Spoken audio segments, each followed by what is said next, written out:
9ാം ക്ലാസ്സിലെ 6ാമത്തെ chapter similar ട്രയാങ്കിൾസിലെ പേജ് നമ്പർ 105 ക്വസ്റ്റ്യൻ നമ്പർ 3 ആണ്. ഈ ക്വസ്റ്റ്യനിൽ നിങ്ങൾക്ക് കാണാം ഒരു ബ്ലൂ കളർ ലൈന്, അതുപോലെ ഒരു റെഡ് കളർ ലൈൻ, അതുപോലെ ഗ്രീൻ കളർ ലൈൻ. ഈ ലൈൻസിൽ ഈ ഒരു ബ്ലൂ കളർ ലൈൻ ഹൊറിസോണ്ടൽ ലൈനാണെന്ന് പറയുന്നുണ്ട്. ഇവിടെ രണ്ട് ആംഗിൾസ് സെയിം സൈസ് ആണെന്ന് കാണിക്കുന്നുണ്ട്. ഓൾറെഡി ക്വസ്റ്റ്യൻ കാണിച്ചിട്ടുള്ളതാണ് സെയിം സൈസ് ആണെന്ന്. നിങ്ങളോട് പ്രൂവ് ചെയ്യാൻ പറഞ്ഞിരിക്കുന്നത് എന്താ? അതുപോലെ ഒരു സ്ലാൻഡഡ് ലൈനും ഉണ്ട് അല്ലേ, റെഡ് കളർ ലൈൻ. ഫസ്റ്റ് പാർട്ടിൽ prove that the horizontal line, അതായത് ഈ ബ്ലൂ ലൈനും അതുപോലെ ഈ സ്ലാൻഡഡ് ലൈനും cut each other in two parts in the same ratio. ഈ ഹൊറിസോണ്ടൽ ലൈനും ഈ സ്ലാൻഡഡ് ലൈനും നിങ്ങൾക്ക് അറിയാം, ഇവിടെ ഒരു ഇൻ്റർസെക്റ്റിംഗ് പോയിൻ്റ് ഉണ്ട് അല്ലേ, കൂട്ടിമുട്ടുന്ന ഒരു ബിന്ദു പോയിൻ്റ് ഉണ്ട്. ഇവിടെ നിന്ന് അത് സെയിം റേഷ്യോയിലാണ് മുറിക്കുന്നതെന്ന് കാണണം. അതായത് ഇത്രയും distance divided by this distance is equal to this distance divided by this. അപ്പോൾ നമുക്ക് ആദ്യം ഈ പിക്ചർ ഞാനിവിടെ റഫായിട്ട് വരച്ചിട്ടുണ്ട്. നമുക്കിത് ലെറ്റേഴ്സ് കൊടുക്കാം. നമുക്ക് ഈ ലൈനിന് പേര് കൊടുക്കാം. ഞാൻ ഈ ബ്ലൂ ലൈനിന് AB എന്ന് പേര് കൊടുത്തു. അതുപോലെ ഈ സ്ലാൻഡഡ് ലൈനിന് CD എന്ന് കൊടുത്തു. ഇത് തമ്മിൽ ഇൻ്റർസെക്റ്റ് ചെയ്യുന്ന പോയിന്റിന് ഞാൻ E എന്ന് കൊടുത്തു. ടെക്സ്റ്റ് ബുക്കിൽ റെഡ് ലൈനാണ് ഞാൻ ഈ ലൈനായിട്ട് കാണിച്ചിരിക്കുന്നത്. അതായത് CD ആണ് നിങ്ങളുടെ ടെക്സ്റ്റ് ബുക്കിൽ റെഡ് കളർ ലൈൻ. അപ്പോൾ നമുക്ക് പ്രൂവ് ചെയ്യേണ്ടത് എന്താ? AE/EB = C/ED എന്നാണ് പ്രൂവ് ചെയ്യേണ്ടത്. നമുക്ക് എഴുതാം. ടു പ്രൂവ് ക്വസ്റ്റ്യൻ നമ്പർ 3 ആണ്. 3ലെ ഫസ്റ്റ് പാർട്ടാണ്. ക്വസ്റ്റ്യൻ നമ്പർ 3ലെ ഫസ്റ്റ് പാർട്ട്. ടു പ്രൂവ് എന്താ പ്രൂവ് ചെയ്യേണ്ടത്? AE/EB = EC/ED. EC/ED ഇതാണ് നമുക്ക് പ്രൂവ് ചെയ്യേണ്ടത്. ഈ കണ്ടീഷൻ പ്രൂവ് ചെയ്യാൻ നമുക്കിവിടെ രണ്ട് ട്രയാങ്കിൾസ് കാണാം അല്ലേ. ഒരു ട്രയാങ്കിളിൻ്റെ പേര് AEC, മറ്റൊരു ട്രയാങ്കിളിൻ്റെ പേര് DEB. ഈ രണ്ട് ട്രയാങ്കിൾ, ഈ രണ്ട് ട്രയാങ്കിളിലെ 3 സെറ്റ് ആംഗിൾസ് ഈക്വലായിട്ട് കിട്ടിയാൽ നമുക്ക് പറയാം ഈ രണ്ട് ട്രയാങ്കിൾസ് സിമിലർ ആണെന്ന്. അത് ഉപയോഗിച്ചിട്ട് we can say the sides are in proportion. അതിന് നമുക്കിതിൽ ഓൾറെഡി ക്വസ്റ്റ്യൻ തന്നിട്ടുണ്ട്, ഈ രണ്ട് ആംഗിൾസ് ഈക്വൽ ആണ് അല്ലേ. ഇനി നമുക്ക് ഈ ആംഗിൾസ് ഈക്വൽ ആയിരിക്കും. എന്തുകൊണ്ടായിരിക്കാം? Vertically opposite angles. അതാണ് റീസൺ. ചെറിയ ക്ലാസ് 7ാം ക്ലാസ് മുതൽ പഠിക്കുന്നതാണ്. ഇങ്ങനെ എതിരെ നിൽക്കുന്ന ആംഗിൾസ്, കോണുകൾ തുല്യമായിരിക്കും, എതിർക്കോണുകൾ തുല്യമായിരിക്കും. അപ്പോൾ ഇതിൽ ഈ ആംഗിൾസ് ഈക്വലായി, ഈ രണ്ട് ആംഗിൾസ് ഈക്വലായി. അപ്പം ഒരു ട്രയാങ്കിളിൽ ഈ രണ്ട് ആംഗിൾ ഈക്വലായി, മറ്റൊരു ട്രയാങ്കിൾ ഈ രണ്ട് ആംഗിൾ ഈക്വലായാൽ സ്വാഭാവികമായിട്ട് നമുക്ക് പറയാം അനദർ സെറ്റ് നിൽക്കുന്ന ആംഗിൾസ് ഓട്ടോമാറ്റിക്കായിട്ട് ഈക്വൽ ആയിക്കോളും. അങ്ങനെ വന്നാൽ ആംഗിൾ സിയും ആംഗിൾ ഡിയും ഈക്വൽ ആവും. അപ്പോൾ ഈ നമ്മളുടെ ഈ ഒരു ഫൈൻഡിങ്സ് നമ്മളിവിടെ കണ്ടുപിടിച്ചതെല്ലാം നമുക്കിവിടെ എഴുതാം. അപ്പോൾ നമുക്ക് ഏതൊക്കെ എഴുതാം? ആംഗിൾ A = ആംഗിൾ B എന്ന് എഴുതാം. Angle A = angle B. Reason നമുക്ക് ഗിവൺ എന്ന് എഴുതാം. ഇനി ഈ രണ്ട് ആംഗിൾസ് ഈക്വലാണ്. AECയും ആംഗിൾ AECയും അതുപോലെ ആംഗിൾ BEDയും. ഇതിൻ്റെ റീസൺ എന്തായിരിക്കും? വെർട്ടിക്കലി ഓപ്പോസിറ്റ് ആംഗിൾസ്, എതിർക്കോണുകൾ തുല്യമായിരിക്കും. Vertically opposite angles are equal. അടുത്ത ഈ രണ്ട് ആംഗിൾ ഓൾറെഡി ഈക്വലായിട്ട് മാറും. കാരണം എന്താ? മറ്റ് രണ്ട് ആംഗിൾ ഈക്വൽ ആയതുകൊണ്ട്. Angle C = angle D. അപ്പോൾ നമുക്കിവിടെ ട്രയാങ്കിൾ എടുക്കുന്ന ഒരു ഓർഡർ ഉണ്ട്, അതവിടെ ആദ്യം എഴുതണം അല്ലേ. ആ ഓർഡർ തെറ്റരുതേ. ഞാൻ പിന്നീട് എഴുതാൻ വെച്ചതാണ്, നിങ്ങൾ ആദ്യമേ എഴുതണം. ഞാൻ ഒരു ട്രയാങ്കിളിൻ്റെ ഇഷ്ടത്തിന് ഞാൻ എടുത്തു, ട്രയാങ്കിൾ AEC. അപ്പം മറ്റൊരു ട്രയാങ്കിൾ എങ്ങനെ എഴുതാം? AEC.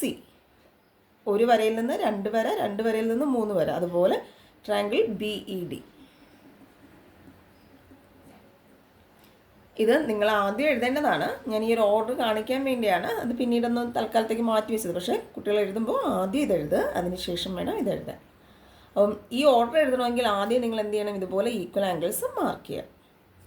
അപ്പോൾ 2 ട്രയാങ്കിൾസ് കൺസിഡർ ചെയ്തു. 3 സെറ്റ് ഓഫ് ആംഗിൾസ് ഈക്വലായിട്ട് കിട്ടിയാൽ നമുക്ക് എന്ത് പറയാം, ഈ 2 ട്രയാങ്കിൾസ് സിമിലർ ആണ്. അങ്ങനെയാണെങ്കിൽ triangle AEC and triangle BED are similar. അപ്പോൾ ഇവർ സിമിലറായിട്ട് കിട്ടി. ഇതിവർ സിമിലറായിട്ട് കിട്ടിയാൽ നമുക്ക് എന്ത് പറയാം, സൈഡ്സ് പ്രൊപ്പോർഷനാണ്. അപ്പോൾ എങ്ങനെ എഴുതാം, AE/B പ്രൊപ്പോർഷൻ ഇങ്ങനെ എഴുതുന്നത് AE/B ഈക്വൽസ് EC/ED EC/ED. അതുപോലെ ഇനി ഒരാളെയും കൂടി എടുക്കാം, AC/BD. ഇനി നമുക്ക് നോക്കാം, നമുക്ക് ആവശ്യമുള്ള ആരെങ്കിലും കിട്ടിയിട്ടുണ്ടെന്ന്. എന്താ പ്രൂവ് ചെയ്യേണ്ടിയിരുന്നത്, AE/EB ഈക്വൽസ് EC/ED. AE/ കിട്ടിയിട്ടുണ്ടല്ലോ, AE/EB ഈക്വൽസ് EC/ED. ഇയാളെ നമുക്ക് വേണ്ട. ഓക്കെ, നമുക്ക് ഇയാളെ അങ്ങ് അവോയ്ഡ് ചെയ്യാം. അടുത്ത സ്റ്റെപ്പിൽ എഴുതുക, AE/BAക്ക് നമുക്ക് വേണമെങ്കിൽ EB എന്ന് എഴുതാം. രണ്ടും ശരിയാണല്ലോ, ഈക്വൽസ് EC/ED. അങ്ങനെ ഫസ്റ്റ് പാർട്ട് ക്വസ്റ്റ്യനിൽ പറഞ്ഞതുപോലെ ആയിട്ടുണ്ട്, നമ്മൾ പ്രൂവ് ചെയ്തു. ഇപ്പോൾ നമ്മൾ ഫസ്റ്റ് പാർട്ട് പ്രൂവ് ചെയ്തു. ഇനി സെക്കൻഡ് പാർട്ട് പ്രൂവ് ചെയ്യാൻ പറഞ്ഞേക്കുന്നത് എന്താ, ഫസ്റ്റ് പാർട്ടിൽ ബ്ലൂ ലൈനും റെഡ് ലൈനും നമ്മൾ എടുത്തത് അല്ലേ. ഇനി ഇതിൽ ഗ്രീൻ ലൈനും കൂടി എടുക്കുക, അതും സെയിം റേഷ്യോയിലാണ് ഡിവൈഡ് ചെയ്യുന്നതെന്ന് കാണണം. ഒന്ന് ഈ പിക്ചറിലേക്ക് ശ്രദ്ധിച്ച്, ആദ്യത്തെ ഈ ബ്ലൂ ലൈന്, പിന്നെ ഈ റെഡ് ലൈന്, ഇനി ഗ്രീൻ ലൈൻ. ഈ ഗ്രീൻ ലൈൻ വന്നിട്ടുണ്ടോ എന്നൊന്ന് നോക്കിക്കേ. നമ്മളുടെ സിമിലാരിറ്റി കണ്ടീഷൻ ഞാൻ ഇതിന് ഇക്വേഷൻ 1 എന്ന് കൊടുക്കുന്നു. സെയിം റേഷ്യോയിൽ ഡിവൈഡ് ചെയ്തതിൽ ഗ്രീൻ ലൈൻ വന്നില്ലേ. നമുക്ക് ഫസ്റ്റ് പാർട്ടിൽ ഇതുവരെ മതി എന്നുള്ളത് കൊണ്ടാണ് നമ്മളത് എടുക്കാതിരുന്നത്. ഇവിടെ സെക്കൻഡ് പാർട്ടിൽ നമുക്ക് ഈ ഒരു കണ്ടീഷനും കൂടി കിട്ടിയിട്ടുണ്ട്. അപ്പോൾ നമുക്ക് എന്ത് എഴുതാം, സെക്കൻഡ് പാർട്ടിൽ from 1 already, from 1 means equation number 1 ആണ്. ഫ്രം ഇക്വേഷൻ നമ്പർ 1 കണ്ടീഷൻ എങ്ങനെയാണ് കിട്ടിയത്, AE/BE equals EC/ED equals AC/BD. ഇത്രയേ ഉള്ളൂ അതിൻ്റെ ആൻസർ. നിങ്ങൾക്ക് ഫൈനലി എഴുതാം. ഇതിലിപ്പോൾ ആൻസർ ചെറുതായിപ്പോയെന്ന് വിചാരിച്ച് വിഷമിക്കുകയൊന്നും വേണ്ട. ഫൈനലി നിങ്ങൾക്ക് ഒരു സ്റ്റേറ്റ്മെൻ്റ് ആയിട്ട് എഴുതാം, therefore എന്ന് പറഞ്ഞ്.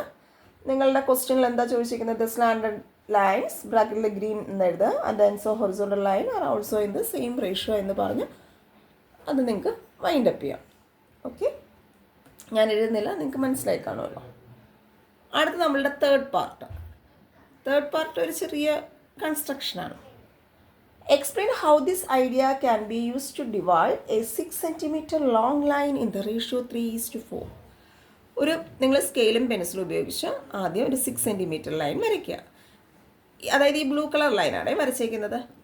അതിന് ഞാൻ AB എന്ന് കൊടുത്തു. ഇനി നിങ്ങളോട് പറയുന്നത് 3:4 എന്ന റേഷ്യോയിൽ we need to divide this line. അപ്പോൾ നിങ്ങൾ ചെയ്യേണ്ടത്, നിങ്ങളുടെ ക്വസ്റ്റ്യൻ ഫിഗറിൽ നിങ്ങൾക്ക് ഈ 2 ആംഗിൾസ് ഈക്വൽ തന്നിട്ടില്ലേ. അപ്പോൾ നിങ്ങൾ എന്താ ചെയ്യേണ്ടതെന്ന് വെച്ചാൽ, ഈ എയിലും ബിയിലും പ്രൊട്രാക്ടർ ഉപയോഗിച്ച് നിങ്ങൾക്ക് ഇഷ്ടമുള്ള ഒരു ഈക്വൽ ആംഗിൾ, രണ്ടിടത്തും ഈക്വൽ ആംഗിൾ എടുക്കാവൂ. നിങ്ങൾ പ്രൊട്രാക്ടർ ഉപയോഗിച്ച് വരയ്ക്കണേ. അതായത് ഈ എയിൽ പ്രൊട്രാക്ടർ ഉപയോഗിച്ച് വരയ്ക്കുവാണ്. ഞാൻ വരയ്ക്കുന്നില്ല, നിങ്ങൾ ചെയ്യുക. അങ്ങനെ ഞാനൊരു 50 ഡിഗ്രി എടുക്കുന്നു. ഇതേ ആംഗിൾ എന്ത് ചെയ്യണം, പ്രൊട്രാക്ടർ ഇവിടെ വെച്ച് താഴേക്ക് ഒരു 50 ഡിഗ്രി എടുക്കുക.